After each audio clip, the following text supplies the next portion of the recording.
स्वागत है आप सबका हमारे YouTube चैनल MYM एजुकेशनल में। आज हम एक बहुत ही महत्वपूर्ण टॉपिक लेकर के आए हैं आप लोगों के सामने। थेल्स पर में परीक्षा के दृष्टिकोण से बहुत ही महत्वपूर्ण टॉपिक है और ये अक्सर एग्जाम पूछा जाता है। और आप इस वीडियो को पूरा अंत तक देख लेते हैं तो आपका 5 नंबर सिक्योर है। इसमें कोई नहीं आपको 5 नंबर को रोक सकता है। तो चलिए हम लोग इस थेल्स पर को शुरू करते हैं, लेकिन उससे पहले यदि आप हमारे चैनल को अभी तक सब्सक्राइब नहीं किया है तो इसे सब्सक्राइब कर लीजिए और बेल आइकन को दबाइए ताकि कोई भी नोटिफिकेशन आप तक सबसे पहले पहुंच जाए। एवं अगर आपको ये वीडियो अच्छा लगेगा तो अंत में आप इसे लाइक अवश्य कर दीजिएगा।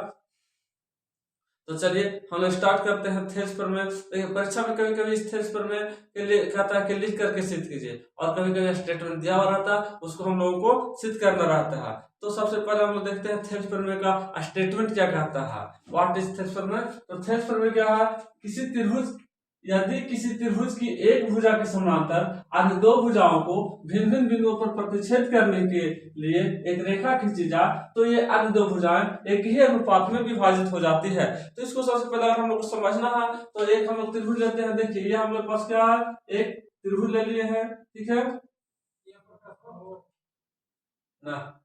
एक त्रिभुज हम लोग ले लिए इसको, और इस त्रिभुज में क्या कहते हैं, यदि किसी त्रिभुज की एक भुजा के समानांतर, ये मान लेते हैं कि हम लोग का ABC एक त्रिभुज है, इसमें BC के समानांतर कोई रेखा हम लोग खींच लेते हैं। तो चलिए BC के समानांतर हम लोग क्या रेखा खींचनी है, DE एक रेखा खींच लिए हैं, एक है D रेखा खींच लिए है एक भुजा के समानांतर दो भुजाओं को भिन्न बिंदुओं पर प्रतिच्छेद करने के लिए एक रेखा खींची जाए। देखिए दो भुजाएं कौन कौन बचा, AB और AC। तो AB और AC को कहां कहां प्रतिच्छेद कर रहा है, डी रेखा AB को D पर कर रहा है और A को E पर प्रतिच्छेद करने के लिए एक रेखा खींचाया। तो अन्य दो भुजाएं एक ही अनुपात में विभाजित हो जाती हैं। तो ये दोनों भुजा कौन कौन है, AB और AC एक ही अनुपात में विभाजित हो जाता है। तो इसको हम लोग को देखिए इसमें क्या दिया हुआ है, सबसे पहले तो दिया हुआ है कि ABC एक त्रिभुज है जिसमें BC के समानांतर DE रेखा है, और DE रेखा जो है वह AB को D पर तथा AC को E पर काट रही है। तो इसको हम लिख लेते हैं, दिया हुआ है उसको क्या क्या दिया हुआ है, दिया है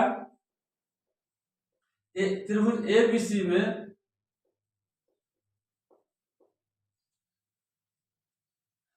BC भुजा के समानांतर DE रेखा है, BC समानांतर DE रेखा है तथा AB को D पर तथा AC को E पर प्रतिच्छेद करती है।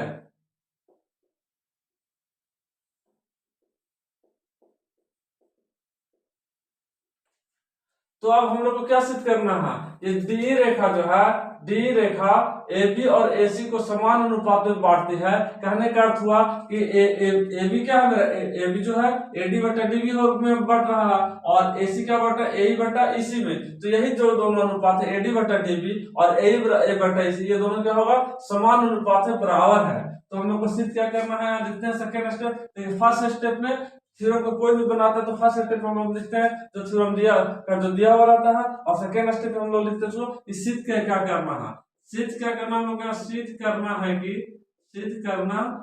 कि एक बार फिर से हम लोग फिर पर आते हैं। देखिए AD बटा DB बराबर AE बटा EC। सिद्ध करना है कि AD बटा DB बराबर क्या होना चाहिए, AE बटा EC, क्योंकि दो भुजा AB और AC का जो अनुपात हो रहा है AD बटा DB हो रहा है पहला का, और दूसरा का अनुपात AE बटा EC का है। अब यहाँ पर इसके बाद हम लोग को थोड़ा सा रचना करना है। रचना में हम लोग क्या क्या करते हैं, देख लेते हैं। रचना D से हम लोग एक लंब खींचना है AE पर। D से यहाँ पर क्या करते हैं, D से एक लंब इस तरह से खींचना है, AE पर खींचा गया लंब, और E से देखिए इस बिंदु E से AD पर लंब खींचना है, E से AD पर लंब खींचे। D से जो लंब खींचे हैं AE पर उसका नाम देते हैं DM, और E बिंदु से जो लंब खींचे हैं AD पर उसका नाम देते हैं EN लंब। तो इसको हम यहाँ पर लिख लेंगे, क्या लिखना है कि D से DM तथा E से EN लंब क्रमशः किस किस पर खींचा गया, D से DM जो लंब है वह AE पर है, AE तथा और ई से ई एन लंब किस पर खींचा गया है, तथा ई से जो ई एन लंब है एडी पर है, एडी पर खींचा।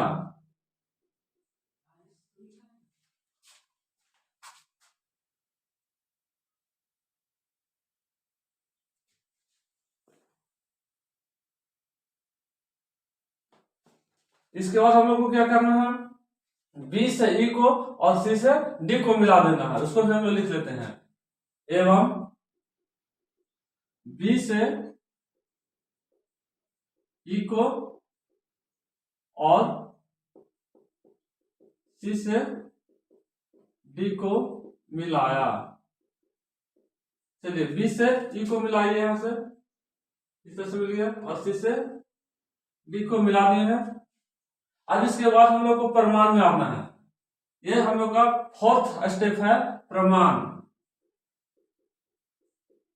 प्रमाण में क्या क्या है, देखिए हम लोग को यहाँ पर बेसिक चीजें जानना है। त्रिभुज का क्षेत्रफल क्या होता है, 1/2 गुना आधार गुना ऊंचाई होता है। एक ही त्रिभुज को हम लोग कई तरह से निकाल सकते हैं। जब हम लोग का आधार एडी रहेगा तो उस पर क्या लंब है, ए है तो उस पर क्या लंब है, डीई पर क्या लंब होता है। तो सबसे पहले हम लोग ले रहे हैं त्रिभुज ए डी ई का क्षेत्रफल निकालते हैं।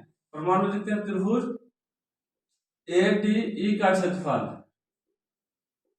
फॉर्मूला सबको मालूम होता है, क्या होता है, त्रिभुज के क्षेत्रफल का सूत्र होता है 1/2 गुना आधार गुना ऊंचाई, 1/2 गुना आधार गुना ऊंचाई, या सिस्टम में जो भी लिख सकते हैं आप।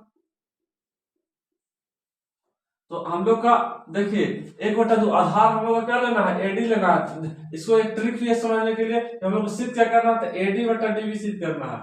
एडी बटा डीबी बराबर ए बटा ईसी। तो हम लोग एडी जो इधर से है, क्या इधर से हम लोग का एडी, इस एडी त्रिभुज में हम लोग आधार क्या ले लेंगे, एडी लेना है। आधार एडी हो गया, और ऊंचाई क्या, देखिए एडी पर ऊंचाई क्या हो रहा है, एडी पर ऊंचाई क्या है, ये हम लोग का ईएन ऊंचाई है उसका, या सिस्लम है ईएन। देखिए एडी है ये भुजा, उस पर लंब क्या है, ईएन है। तो एडी गुना ईएन, एडी गुना क्या हो गया, ईएन हो गया।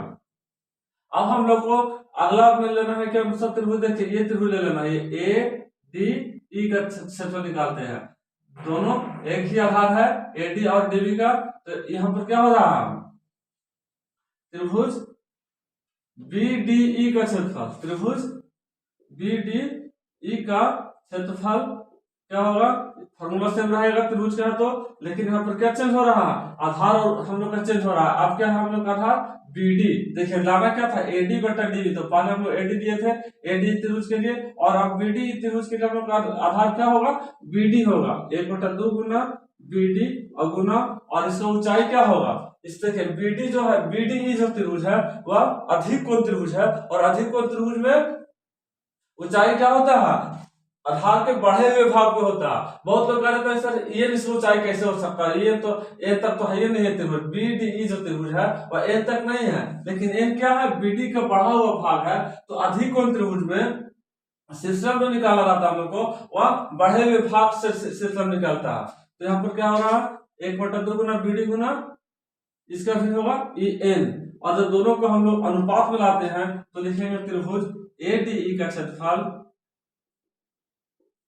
और बट्टा में त्रिभुज बी डी ई का क्षेत्रफल बराबर क्या होगा, 1/2 गुना, देखिए एडी का क्षेत्रफल क्या है, 1/2 गुना एडी गुना ई एन है, 1/2 गुना एडी गुना ई एन है, और इसका क्या है 1/2 गुना बी डी गुना ई एन। ई एन से ई एन कैंसिल हो रहा है, देखिए ई एन से ई एन कैंसिल हो गया, और हाफ से हाफ कैंसिल होगा, तो क्या बचा, एडी बटा डीबी बराबर हम लोग क्या बचा है, एडी बटा डी बी। इसको हम लोग मान लेते हैं समीकरण फर्स्ट। ये हम लोग का फर्स्ट समीकरण क्लियर है। अब हम लोग सेकेंड समीकरण निकालने के लिए देखिए, अब राइट साइड में हम लोग क्या लाना था, ए बटा इसी लाना है। तो अब भी फिर त्रिभुज हम लोग इसी को लेना है, ए डी का ही लेना है, और उसका आधार हम लोग बेस क्या ले लेंगे, ए ही ले लेंगे। तो चलिए लिखते हैं फिर से पुनः त्रिभुज ए डी ई का क्षेत्रफल बराबर क्या होगा, 1/2 गुना, और आपके हम लोग का जो बेस क्या लेना है, ए ही लेना है दोस्तों। तो ए ही लिखेंगे और गुना, और ए ही पर लंब हमारा क्या है, देखिए ए ही ये है, और इस पर हम लोग रचना से जो लंब लिए थे वो डीएम था। तो ए ही बटा ए ही, सॉरी ए ही गुना डीएम, और एक त्रिभुज इधर से लेते हैं, देखिए ए इसी से का बढ़ा हुआ भाग है इसी, तो यहाँ पर त्रिभुज क्या बन रहा है, ईडीसी, क्या त्रिभुज बन रहा है, या ईसीडी का क्षेत्रफल लेना है। त्रिभुज को क्या लिखेंगे आपकी, त्रिभुज ईसीडी का क्षेत्रफल बराबर क्या होगा, 1/2 गुना आधार, आधार यहाँ पर क्या हो रहा है, ईसी हो रहा है, इसका आधार क्या हो रहा है, ईसी। देखिए लाना भी था ए बटा ईसी, तो हम इस स्टेप में ईसी आया, और ईसी त्रिभुज ईसीडी का जो क्षेत्रफल, ईसीडी का क्षेत्रफल है उसी तरह से है जैसे हम लोग का बीडीई का था, तो यहाँ पर क्या है, ये इस इसी का बढ़ा हुआ भाग है ये पूरा, तो उसी पर जो डीएम लंब है वह इसी के बढ़े हुए भाग पर है, तो वही इसका ऊंचाई हो जाएगा इसी। यहाँ पर क्या लिखना है, डीएम। और आप फिर इस त्रिभुज को अगर हम अनुपाती करेंगे, अनुपात में लाते हैं तो क्या होगा, त्रिभुज ए डी ई का क्षेत्रफल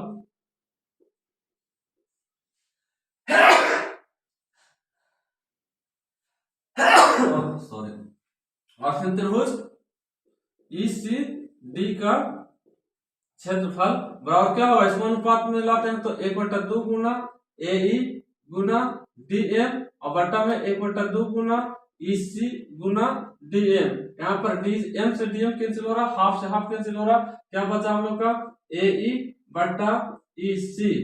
ये समीकरण हम लोग का कितना हो गया, सेकेंड हो गया। समीकरण लिख देते हैं,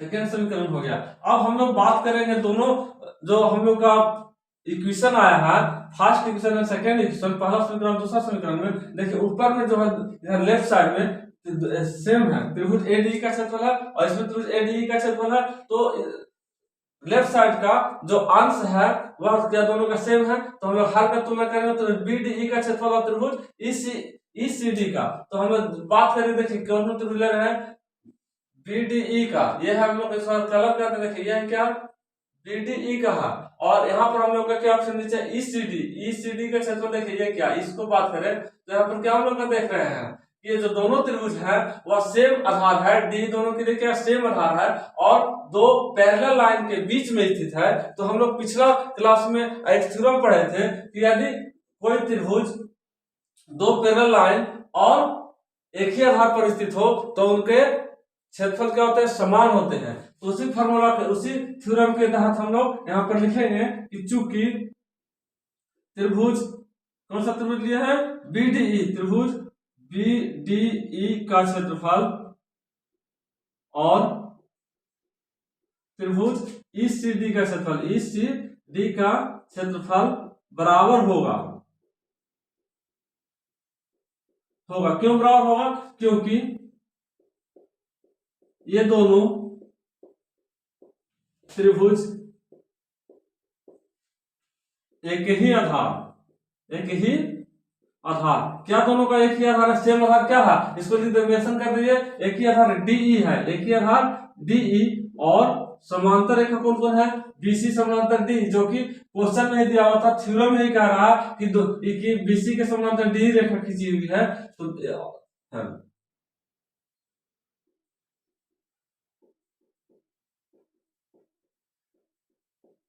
बीसी और डी समांतर रेखाओं के बीच स्थित है,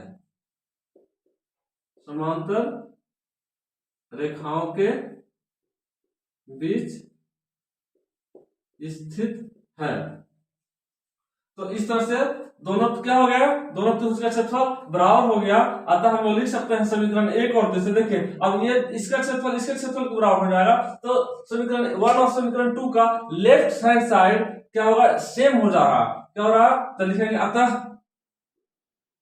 समीकरण एक और दो से क्या होगा, दोनों का लेफ्ट साइड देखिए यहाँ पर मिला लीजिए, ये हम लोग का लेफ्ट साइड है और ये हम लोग का क्या है, लेफ्ट साइड है, अंश ऊपर दोनों का सेम है, और हर भी हम लोग इस पर में जो हम लोग को 9th क्लास में पढ़ना था कि यदि कोई दो समांतर रेखाओं के बीच समान आधार पर बने त्रिभुज हो तो दोनों का क्षेत्रफल क्या होता है, बराबर होता है। तो इस तरह से हम लोग का लेफ्ट साइड सेम हो गया, और राइट साइड हम ले लेते हैं समीकरण को, दूसरे क्या होगा, एडी बटा डीबी इक्वल टू हो गया क्या, ए बटा ईसी, ए बटा इसी, और ये इस तरह से हम लोग इस थेल्स प्रमेय को सिद्ध कर चुके हैं। लिखेंगे तो क्या, प्रूव्ड। तो दोस्तों अब हमारा वीडियो अगर अच्छा लगा हो तो एक बार इसे लाइक अवश्य कर दीजिए, और आप इसको निरंतर प्रैक्टिस करिए, कॉपी बना करके देखिए कि आपसे बनता है कि नहीं, और बन जाता है तो उसको हमें कमेंट बॉक्स में बताइए, और नेक्स्ट वीडियो के लिए हम लोग फिर